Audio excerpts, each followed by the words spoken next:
Hello friends, ಎಲ್ರಿಗೂ ಕೂಡ ನಮಸ್ಕಾರ. ಇವತ್ತು ಹೊಟ್ಟೆ ಬೊಜ್ಜು ಹಾಗೆ ವೆಯ್ಟ್ ಲಾಸ್ ಇದೆರಡರ ಬಗ್ಗೆ ಕೂಡ ನಾನು ಕೆಲವು ಇಂಪಾರ್ಟೆಂಟ್ ಟಿಪ್ಸ್ ಅನ್ನ ನಿಮಗೆ ಕೊಡಬೇಕು ಅಂತ ಅನ್ಕೊಂಡಿದ್ದೇನೆ. ಆಲ್ರೆಡಿ ನಾನು ಹೊಟ್ಟೆ ಬೊಜ್ಜು ಹೇಗೆ ಕಡಿಮೆ ಆಗ್ತದೆ, ಏನ್ ಮಾಡಬೇಕು ಅನ್ನೋದನ್ನ ಲಾಸ್ಟ್ ವಿಡಿಯೋದಲ್ಲಿ ಎಕ್ಸ್ಪ್ಲೈನ್ ಮಾಡಿದ್ದೇನೆ. ಹಾಗೆ ಇಲ್ಲಿ ನಾವು ಇನ್ನು ಕೂಡ ಈಸಿ ಕೆಲವು ಟಿಪ್ಸ್ ಅನ್ನ ನಿಮ್ಗೆ ಹೇಳಲಿಕ್ಕೆ ಇಷ್ಟಪಡ್ತೇನೆ. ಅದು ಏನು ಅಂತ ಹೇಳಿದ್ರೆ, ವೆಯ್ಟ್ ಲಾಸ್ ಜರ್ನಿಯಲ್ಲಿ ಅಥವಾ ನಿಮ್ಗೆ ಏನು ಮೇಯ್ನ್ ಆಗಿ ನಾನು ವೆಯ್ಟ್ ಗಿಂತ ನನಗೆ ಹೊಟ್ಟೆ ಬೊಜ್ಜೆ ಜಾಸ್ತಿ ಹೋಗ್ಬೇಕು ಅಂತ ಹೇಳಿದವರು ಜಾಸ್ತಿ ಏನ್ ಮಾಡಬೇಕು, ಯಾವ ರೀತಿ ನಿಮ್ಮ ಹೊಟ್ಟೆ ಬೊಜ್ಜನ್ನ ಕಡಿಮೆ ಮಾಡ್ಬೋದು ಅಂತ ಹೇಳಿ ಇವತ್ತಿನ ವಿಡಿಯೋದಲ್ಲಿ ನಾನು ನಿಮ್ಗೆ ಡೀಟೇಲ್ ಆಗಿ ತಿಳಿಸಿಕೊಡ್ತೇನೆ. ಮೊದಲನೇದಾಗಿ ಹೇಳುತ್ತಾದ್ರೆ, ವೆಯ್ಟ್ ಲಾಸ್ ಜರ್ನಿಯಲ್ಲಿ ಇರೋರು ಏನ್ ಮಾಡ್ಬೇಕು ಅನ್ನೋದನ್ನ ಒಂದೊಂದಾಗಿ ತಿಳಿಸ್ತಾ ಹೋಗ್ತೇನೆ. ಮೊದಲನೆಯ ಟಿಪ್ ಏನು ಅಂತ ಹೇಳಿದ್ರೆ, ವೆಯ್ಟ್ ಲಾಸ್ ಜರ್ನಿಯಲ್ಲಿ ಮೊದಲನೇದಾಗಿ ನಿಮಗೆ ಒಂದು ಮೋಟಿವೇಶನ್ ಹೇಳುವಂಥದ್ದು ತುಂಬಾನೇ ಇಂಪಾರ್ಟೆಂಟ್. ಯಾಕೆ ಅಂತ ಹೇಳಿದ್ರೆ, ಮೋಟಿವೇಶನ್ ಇಲ್ಲ ಅಂತ ಆದ್ರೆ ನೀವು ಡಯಟ್ ಅನ್ನ ಮುಂದುವರಿಸಲಿಕ್ಕೆ ಸಾಧ್ಯ ಇಲ್ಲ.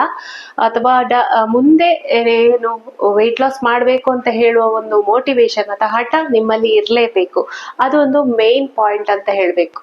ಯಾಕೆಂದ್ರೆ ಒಂದು ವಾರ ಮಾಡುದು, 10 ದಿವಸ ಮಾಡಿದ ಕೂಡಲೇ ನನಗೆ ಹೊಟ್ಟೆ ಹೋಗ್ಲಿಲ್ಲ ಅಂತ ಹೇಳಿ ನೀವು ಅನ್ಕೊಂಡ್ರೆ, ನಿಮ್ಮ ಒಂದು ಏನು ಜರ್ನಿ ಇದೆ, ಹೊಟ್ಟೆ ಹೋಗ್ಬೇಕು, ಹೊಟ್ಟೆ ಫ್ಯಾಟ್ ಹೋಗ್ಬೇಕು ಅಥವಾ ವೆಯ್ಟ್ ಲಾಸ್ ಆಗ್ಬೇಕು ಅನ್ನೋದು ನಿಮ್ಮ ಗುರಿಯನ್ನು ನೀವು ತಲುಪಲಿಕ್ಕೆ ಸಾಧ್ಯವಿಲ್ಲ. ಮೋಟಿವೇಶನ್ ಅಥವಾ ನಿಮ್ಮ ಒಂದು ಆತ್ಮವಿಶ್ವಾಸ, ದೃಢ ಸಂಕಲ್ಪ ಹೇಳುವಂಥದ್ದು ತುಂಬಾ ಇಂಪಾರ್ಟೆಂಟ್.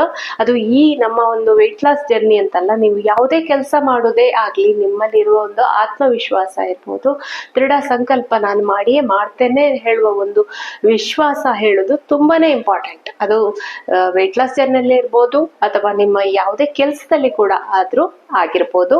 ಇದು ಮೇನ್ ಪಾಯಿಂಟ್. ಇನ್ನು ಎರಡನೇ ಟಿಪ್ ಅಂತ ಹೇಳಿದ್ರೆ, ನೀರು ಕುಡಿಯುವಂಥದ್ದು. ನೀರು ಕುಡಿಯೋದು ನೀವು ಈಗ ಆಫೀಸಿಗೆ ಹೋಗೋರು ಇರ್ಬೋದು, ವರ್ಕಿಂಗ್ ಲೇಡೀಸ್ ಇರ್ಬೋದು, ನೀರು ಕುಡಿಲಿಕ್ಕೆ ಮರ್ತು ಬಿಡ್ತಾರೆ. ಇದನ್ನ ನೀವು ಇಂಪಾರ್ಟೆಂಟ್ ಆಗಿ ತಗೊಳ್ಳಿ. ವೆಯ್ಟ್ ಲಾಸ್ ಜರ್ನಿಯಲ್ಲಿ ನೀರು ಕುಡಿಯೋದು ತುಂಬಾನೇ ಇಂಪಾರ್ಟೆಂಟ್. ಇನ್ನೊಂದು ಟಿಪ್ಸ್ ಅಂತ ಹೇಳಿದ್ರೆ, ನಿಮ್ಮ ಸ್ಲೀಪಿಂಗ್ ಪ್ಯಾಟರ್ನ್. ನೀವು ಹೇಗೆ ನಿದ್ದೆ ಮಾಡ್ತೀರಾ, ಎಷ್ಟೊತ್ತಿಗೆ ಮಲಗ್ತೀರಾ, ಎಷ್ಟೊತ್ತಿಗೆ ಹೇಳ್ತೀರಾ ಅನ್ನೋದು ಕೂಡ ವೆಯ್ಟ್ ಲಾಸ್ ಅಲ್ಲಿ ಅದು ಕೌಂಟ್ ಆಗುತ್ತೆ. ಯಾಕೆಂದ್ರೆ ಒಳ್ಳೆ ಒಂದು ಸ್ಟ್ರೆಸ್ ಫ್ರೀ ಆದ ಒಂದು ನಿದ್ದೆ ನಿಮ್ಮ ವೆಯ್ಟ್ ಲಾಸ್ ಜರ್ನಿಯಲ್ಲಿ, ಅಥವಾ ಮನುಷ್ಯನಿಗೆ ನಿದ್ದೆ ಹೇಳೋದು ತುಂಬಾನೇ ಇಂಪಾರ್ಟೆಂಟ್. ವೆಯ್ಟ್ ಲಾಸ್ಗೆ ಕೂಡ ನಿದ್ದೆ ಮಾಡೋದು ತುಂಬಾನೇ ಇಂಪಾರ್ಟೆಂಟ್. ನೀವು 24 ಗಂಟೆಯಲ್ಲಿ 8 ಗಂಟೆ ಅಷ್ಟು ಹೊತ್ತು ನಿಮ್ಮ ನಿದ್ದೆಯನ್ನ ನೀವು ಮಾಡಲೇಬೇಕು. 8 ಗಂಟೆ ಕಡಿಮೆ ಆಯ್ತು ಅಂತ ಆದ್ರೆ 7 ಗಂಟೆಯ ನಿದ್ರೆ ಆದ್ರೂ ನೀವು ಮಾಡಲೇಬೇಕು. ಇದು ತುಂಬಾನೇ ಇಂಪಾರ್ಟೆಂಟ್. ಇದನ್ನ ನೆನಪಿಟ್ಕೊಳ್ಳಿ ವೆಯ್ಟ್ ಲಾಸ್ ಜರ್ನಿಯಲ್ಲಿ. ಅದಾದ ನಂತರ ನೆಕ್ಸ್ಟ್ ಇನ್ನೊಂದು ಕ್ಯಾಲೋರಿ ಡೆಫಿಸಿಟ್ ಡಯಟ್ ಮಾಡುವಂಥದ್ದು. ಯಾವ ಫುಡ್ ತಗೊಳ್ತೀರಿ, ಎಷ್ಟು ತಿಂತೀರಿ, ಎಷ್ಟು ಕ್ಯಾಲೋರಿ ಇದೆ ಅಂತ ಹೇಳಿ ಕೌಂಟ್ ಮಾಡಿಕೊಂಡು ನೀವು ಅದನ್ನ ಒಂದು ಸತಿ ನೀವು ಒಂದು ವಾರ ಯಾವ ತರ ಫುಡ್ ತಿಂತೀರಿ ಅಂತ ಹೇಳಿ ಕೌಂಟ್ ಮಾಡ್ಕೊಳ್ಳಿ. ಕೆಲವರು ಹೇಳ್ತಾರೆ, ಅಯ್ಯೋ ಕೌಂಟ್ ಮಾಡುದು ಅದೆಲ್ಲ ಯಾರಿಗಾಗ್ತದೆ, ನಾವು ಕೆಲಸ ಇರ್ತದೆ, ಅದೆಲ್ಲ ಕೌಂಟ್ ಮಾಡ್ಕೊಂಡು ಆ ತರ ಎಲ್ಲ ನಮ್ಗೆ ಡಯಟ್ ಮಾಡ್ಲಿಕ್ಕೆ ಆಗೋದಿಲ್ಲ ಅಂತ ಹೇಳಿ. ಸರಿ, ನೀವು ಯಾವಾಗ್ಲೂ ಕೌಂಟ್ ಮಾಡ್ಬೇಕು ಅಂತಿಲ್ಲ. ನೀವು ಒಂದು ವಾರ ನೋಡಿ, ಅಥವಾ 1, 2, 3 ದಿವಸ ನೋಡ್ಕೊಳ್ಳಿ ಎಷ್ಟೆಷ್ಟು ಫುಡ್ ತಿಂತೀರಿ, ಏನೇನು. ಅಥವಾ ಒಂದು ಸ್ಟಡಿ ಮಾಡಿ. ಕೆಲವು ಆ್ಯಪ್ಗಳು ನಾನು ಮೊನ್ನೆ ಒಂದು ವಿಡಿಯೋ ಹಾಕಿದ್ದೇನೆ, ಹೆಲ್ದಿಫೈ ಮೀ ಅಂತ ಹೇಳಿ. ಆ ತರ ಒಂದು ಆ್ಯಪ್ ಅನ್ನು ಡೌನ್ಲೋಡ್ ಮಾಡ್ಕೊಳ್ಳಿ. ಅದರಲ್ಲಿ ಸ್ವಲ್ಪ ಸ್ಟಡಿ ಮಾಡ್ಕೊಳ್ಳಿ, ಯಾವ ಫುಡ್ ಅಲ್ಲಿ ಎಷ್ಟೆಷ್ಟು ಕ್ಯಾಲೋರಿ ಇದೆ ಅನ್ನೋದನ್ನ ತಿಳ್ಕೊಳ್ಳಿ. ತಿನ್ನುವಾಗ ನಿಮಗೆ ಆಗ ಗೊತ್ತಾಗ್ತದೆ, ಈ ಫುಡ್ ಅಲ್ಲಿ ಇಷ್ಟು ಕ್ಯಾಲೋರಿ ಇದೆ, ಎಷ್ಟು ತಿನ್ಬೋದು, ನಾನೆಷ್ಟು ತಿಂದೆ ಅನ್ನೋದು ನಿಮ್ಗೆ ಗೊತ್ತಾಗ್ತದೆ. ಇಷ್ಟು ವಿಷಯಗಳನ್ನ ನೀವು ನಿಮ್ಮ ವೆಯ್ಟ್ ಲಾಸ್ ಜರ್ನಿಯನ್ನ ಅಥವಾ ಒಂದು ವೆಯ್ಟ್ ಲಾಸ್ ಚಾಲೆಂಜ್ ಅನ್ನ ಮಾಡುವಾಗ ಇಷ್ಟು ವಿಷಯಗಳನ್ನ ನೀವು ನೆನಪಿಟ್ಕೊಳ್ಬೇಕು. ಇದಾಗಿತ್ತಲ್ಲ, ಇದೆಲ್ಲ ಇಷ್ಟು ಪಾಯಿಂಟ್ಸ್ಗಳು ನೀವು ವೆಯ್ಟ್ ಲಾಸ್ ಮಾಡುವಾಗ ನೆನಪಿಟ್ಕೊಳ್ಬೇಕು.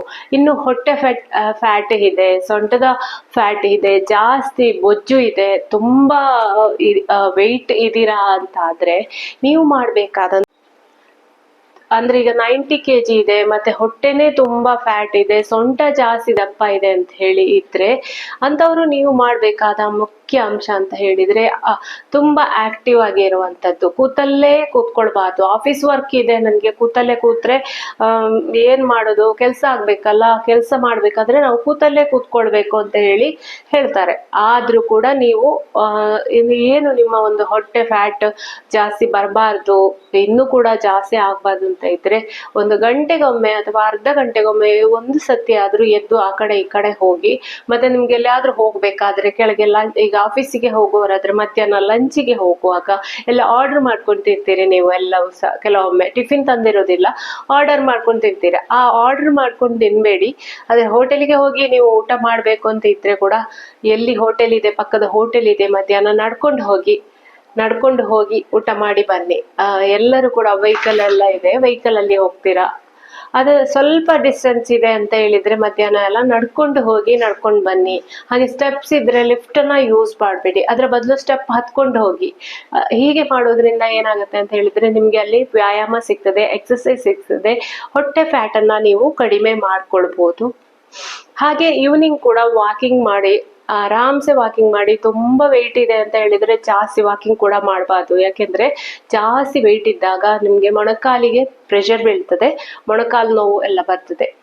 ಹಾಗಾಗಿ ನೀವು ಸ್ಟ್ರೆಂತ್ ಟ್ರೈನಿಂಗ್ ಆ ತರ ಎಕ್ಸರ್ಸೈಸ್ ಅನ್ನ ಜಾಸ್ತಿ ಮಾಡ್ಬೇಕಾಗ್ತದೆ. ಅಂದ್ರೆ ಡಂಬಲ್ಸ್ ಅಲ್ಲಿ ಎಕ್ಸರ್ಸೈಸ್ ಮಾಡೋದ್ರಿಂದ ನಿಮ್ಮ ಒಂದು ವೆಯ್ಟ್ ಲಾಸ್, ಬಾಡಿ ಮಸಲ್ ಎಲ್ಲ ಬೇಗನೆ ಕಲ್ತುಕೊಳ್ಳಿ.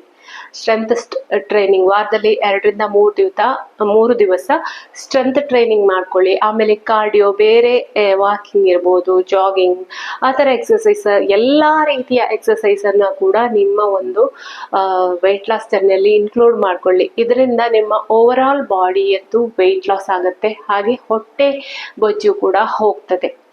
ಇನ್ನೊಂದು, ಬಿಸಿ ನೀರು ಕುಡಿದ್ರೆ ಹೊಟ್ಟೆ ಬೊಜ್ಜು ಹೋಗ್ತದಾ? ತುಂಬಾ ಜನ ನನ್ನ ಹತ್ರ ಕೇಳಿದ್ರು, ಬಿಸಿ ನೀರು ಅಥವಾ ಮಾರ್ನಿಂಗ್ ಡ್ರಿಂಕ್ ಆ ತರ ಕುಡಿದ್ರೆ ಹೊಟ್ಟೆ ಫ್ಯಾಟ್ ಕರಗ್ತದಾ ಅಂತ ಹೇಳಿ ಕೇಳಿದ್ರು. ಖಂಡಿತ, ಯಾವ ಬಿಸಿ ಏನಾದ್ರೂ ಕುಡ್ದ ಕೂಡಲೇ ಹೊಟ್ಟೆ ಫ್ಯಾಟ್ ಕರಗ್ತದೆ ಅಂದ್ರೆ ಇಷ್ಟು ಕಷ್ಟ ಇರ್ಲಿಲ್ಲ ವೆಯ್ಟ್ ಲಾಸ್ ಮಾಡುವಂಥದ್ದು. ಬಿಸಿ ನೀರು ಕುಡಿತಾ ಆರಾಮ್ಸೆ ಇರ್ಬೋದು.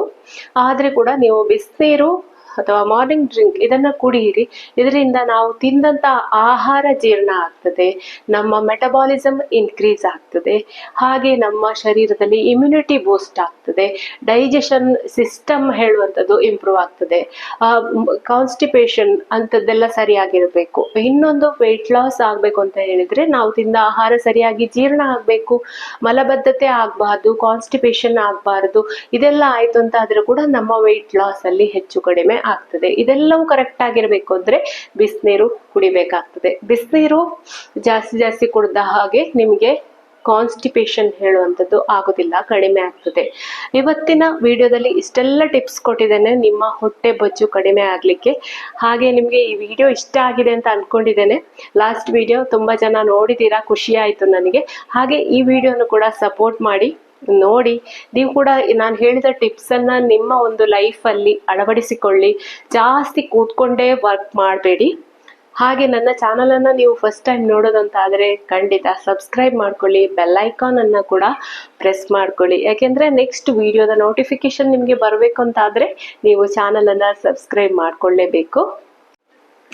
ಇನ್ನು ಕೊನೆಯದಾಗಿ ಒಂದು ಟಿಪ್ಸ್ ಅನ್ನ ಹೇಳ್ತಾ ನಾನು ನನ್ನ ಈ ವಿಡಿಯೋವನ್ನ ಎಂಡ್ ಮಾಡ್ತೇನೆ. ಅದೇನಪ್ಪಾ ಅಂತ ಹೇಳಿದ್ರೆ, ಮೊಬೈಲ್ ನೋಡುವಂಥದ್ದು, ಸ್ಕ್ರೀನ್ ನೋಡುವಂಥದ್ದು ತುಂಬಾನೇ ಜಾಸ್ತಿ ಆಗ್ತದೆ ಈಗ. ಸಣ್ಣ ಮಕ್ಕಳಿಂದ ಹಿಡಿದು ಏನು ವಯೋವೃದ್ಧರವರೆಗೆ ಕೂಡ ಈಗ ಮೊಬೈಲ್ ಹಿಡ್ಕೊಂಡು ನಾವು ಕೂತ್ಕೊಳ್ತೇವೆ. ಎಷ್ಟು ಏಜ್ ಆದವರಾದ್ರೂ ಈಗ ಮೊಬೈಲ್ ನೋಡ್ತಾರೆ. ಎಲ್ಲರೂ ಮಾಡುವ ಕೆಲಸ, ನೀವು ಎಲ್ಲೇ ಹೋಗ್ಲಿ ನೋಡಿ ಪ್ರತಿಯೊಬ್ಬರ ಕೈಯಲ್ಲೂ ಮೊಬೈಲ್ ಬೇಕು. ಎಷ್ಟು ಬೇಕು ಅಷ್ಟೇ ಅದನ್ನ ಯೂಸ್ ಮಾಡ್ಕೊಳ್ಳಿಲ್ಲ. ಈಗ ನನಗೆ ವಿಡಿಯೋ ಶೂಟ್ ಮಾಡ್ಲಿಕ್ಕೆ ಮೊಬೈಲ್ ಬೇಕು, ಎಡಿಟ್ ಮಾಡ್ಬೇಕಾದ್ರೆ ಮೊಬೈಲ್ ಬೇಕು, ಯೂಟ್ಯೂಬ್ ಮಾಡ್ಬೇಕಾದ್ರೆ ಮೊಬೈಲ್ ಬೇಕು. ಸರಿ, ನಾನು ನನ್ನ ಕೆಲಸ ಮಾಡ್ತೇನೆ, ಅದಕ್ಕೋಸ್ಕರ ಯೂಸ್ ಮಾಡ್ತೇನೆ. ಅದು ಬಿಟ್ಟು ಜಾಸ್ತಿಯಾಗಿ ಗಂಟೆಗಟ್ಲೆ ನೀವು ಅದನ್ನ ನೋಡ್ತಾ ಇರುವಂತದ್ದು ಮಾಡಬೇಡಿ.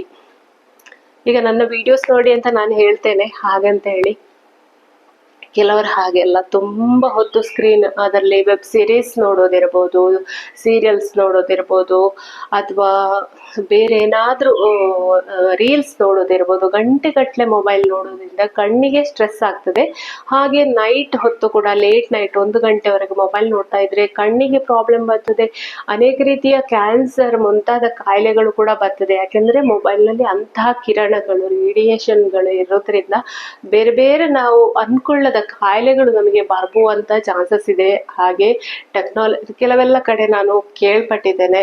ಹಾಗಾಗಿ ಮೊಬೈಲ್ ಯೂಸ್ ಅನ್ನ, ಸ್ಕ್ರೀನ್ ನೋಡೋದನ್ನ, ಯಾವುದೇ ಆಗ್ಲಿ, ಮೊಬೈಲ್ ಆಗಲಿ, ಲ್ಯಾಪ್ಟಾಪ್, ಟಿವಿ ಯಾವುದೇ ಆಗ್ಲಿ, ಅದನ್ನ ಸ್ವಲ್ಪ ಒಂದು ಮಿತಿಯಲ್ಲಿ ಇಟ್ಕೊಳ್ಳಿ. ನೋಡಬಾರ್ದು ಅಂತ ಖಂಡಿತ ಹೇಳುದಿಲ್ಲ, ಒಂದು ಲಿಮಿಟ್ ಅಲ್ಲಿ ನೋಡ್ಕೊಳ್ಳಿ. ನಿಮ್ಗೆ ಎಷ್ಟು ಅಗತ್ಯ ಇದೆ ಅಷ್ಟು ನೋಡ್ಕೊಳ್ಳಿ.